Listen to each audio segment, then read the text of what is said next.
Hello guys, welcome back again to my channel. So we have here the Black & Decker microwave oven.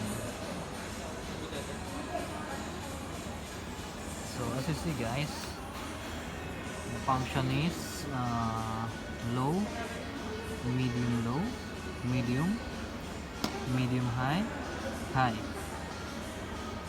And also there is a timer and a defrost function.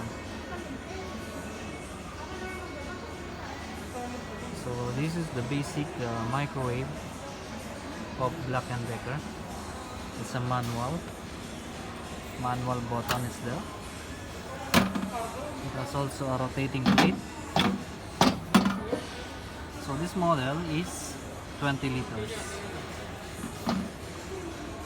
So it's perfect for single, alone, and even a family actually. A Black & Decker microwave oven. The model number is MZ2010PB5.